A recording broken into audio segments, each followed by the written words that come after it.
Volám sa Michaela Sadinská, pracujem v administratíve.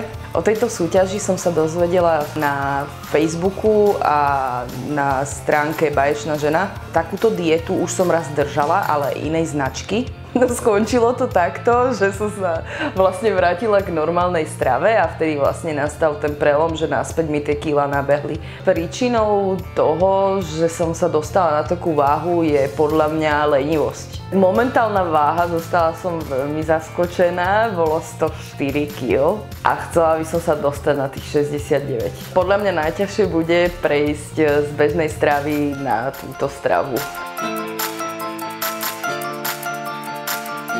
Neviem, u mňa to bol najväčší problém. Išla som na vysokú školu a vlastne tá strava, tým, že nemohla som sa stravovať pravidelne, tak tam to išlo hore. Potom sa mi stal úraz nohy, takže moje liečenie bolo vlastne 4 mesiace na lôžku. Terajší priateľ, on je mladší odo mňa, ma ako poprosili, nech si dám tú antikoncepciu a vlastne následne mi tie kilá vybehli behom pol roka tých 25 kg. Cítim sa lepšie, chodí sa mi lepšie, to cítim, ale aj celkovo mám viacej ako energie. Čo ja mám na raňajky vždy tie koktejly, pretože ráno to tak človek necíti ten hlad. Potom si dám na to uhorku, kaleráb. No alebo na obed si dám polievku, keď prídem domov, to schrúmam uhorku alebo proste kaleráb a večer tú kašu. Kaša mi chutí.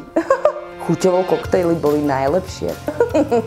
Ja mám rada čokoládu.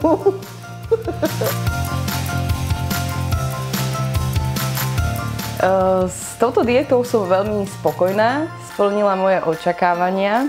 Pomohlo mi to naučiť sa, ako správne jesť. Celkovo sa lepšie cítim. Necítim takú váhu na nohy.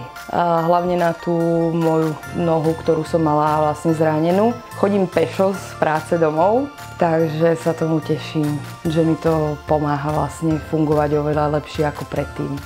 Nie som taká lenivá, lepšie sa mi hýbe. Moja rodina ma stále od začiatku podporovala, aj v práci to ľudia vidia. Pokračovať budem v zdravom stravovaní. Nutričné poradkyne mi vlastne vysvetlili, čo mám vlastne po ukončení tohto programu jesť. Na tomto spôsobe chudnutia sa mi najviac páčilo, že rázom vyšlo strašne veľa kil dole. Ja si myslím, že ja to ešte v budúcnosti určite využijem.